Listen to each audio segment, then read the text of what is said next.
It's Tuesday, the 23rd of July, 2024. Welcome to the Fast 5 Business News by Fear and Greed, where we give you the top 5 business stories you need to know in just 5 minutes. I'm Michael Thompson, and good morning, Sean Aylmer. Good morning, Michael. Sean, 5 stories, 5 minutes, let's go. Story number 1, money is pouring in for Kamala Harris, the most likely Democrat nominee to run against Donald Trump in the US presidential election in November. In the 7 hours after President Joe Biden said he wouldn't run for president again, Ms. Harris raised $47 million, the most the Biden-Harris campaign has ever raised in one day. There's also $159 million of funds sitting with Joe Biden, which would be transferred to Harris if she becomes the nominee. That's looking extremely likely, given Mr. Biden nominated her to take on Donald Trump, though it's not assured. A bunch of Democrat politicians and heavyweights have come out in support of Kamala Harris, Bill and Hillary Clinton, state governors, Democratic senators. No other top Democrats have challenged her. However, not everyone has come out and openly supported her. Barack Obama, for example, congratulated Joe Biden, but withheld his support for Kamala Harris. Meanwhile, plaudits for Mr. Biden came from around the world, from Ukrainian President Volodymyr Zelensky through to leaders in Europe and Canada. The Trump camp weren't quite so positive. The Republican nominee called Mr. Biden the worst president ever. J.D. Vance, Donald Trump's running mate, tweeted, "If Joe Biden ends his re-election campaign, how can he justify remaining president?" What about locally, Sean? What was the response here?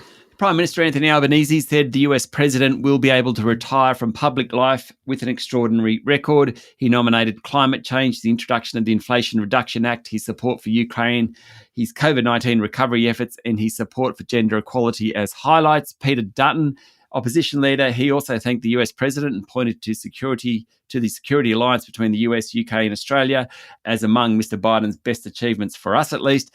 And Arthur Sinodinos, a former ambassador in Washington, he urged the government not to react emotionally to the decision. He wants to ensure Australia's interests are best served in the US.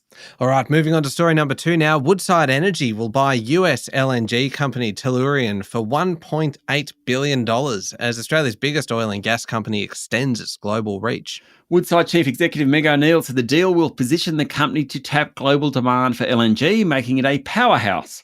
She said having complementary positions in Australia and the US will help capture markets across the Atlantic and Pacific basins. The purchase is somewhat opportunistic. Tellurian has spent years and hundreds of millions of dollars trying to finance and build the Driftwood LNG plant in Louisiana. Last week, it said it was going to struggle to do that. Gas, of course, is broadly now considered the most important transition energy as the world shifts to renewables. People will be using gas for decades to come. Woodside wants to take advantage of that. Story number 3, the number of Australians accessing the government's reverse mortgage-style product to help fund their retirement has risen almost 40% in the past year.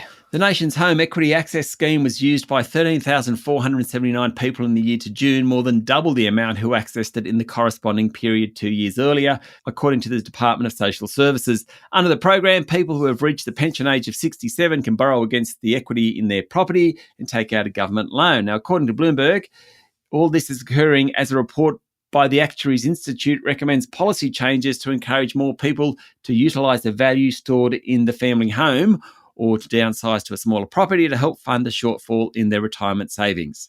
Story number 4, Sean, the latest opinion polls suggest that neither Prime Minister Anthony Albanese nor opposition leader Peter Dutton are particularly popular with the electorate at the moment. Less than 1/3 of voters say Mr. Albanese is their preferred leader of the Labor Party. It's the same for Mr. Dutton and the Liberal Party. Head-to-head, Anthony Albanese comes out on top by 7 points, but the news poll conducted for The Australian suggests a minority government is a possibility at the next election. Mr. Albanese's disapproval rating is now higher than Mr. Dutton's. On a two-party preferred vote, which historically has been a good predictor of elections, Labor is in front 51% to 49%, which is actually an improvement for the government over the past 6 weeks. The next federal poll must be held by May next year. Last one, story number 5, the Olympics, Sean, are just days away, and the Albanese government, along with some states, are developing plans to force peak sporting organisations to set aside a set number of board positions for women in exchange for funding. Almost 56% of the 460 Australian athletes competing at the Paris Olympic Games are women. Now, that's the highest proportion in history. But last year, just 25% of board chairs across the 65 sports were women, according to Fin Review. Only 22% of chief executives were female. Sports Minister Annika Wells, who is travelling to Paris for the Olympic Games, is expected to announce the changes in coming days. In late June, the government announced $500 million in Olympic funding, a large portion of which was allocated to the Australian Institute of Sport. The government's also doubled the amount of funding for the Paralympics. All right, there we go. The top 5 business stories in 5 minutes. Thank you, Sean. Thank you, Michael.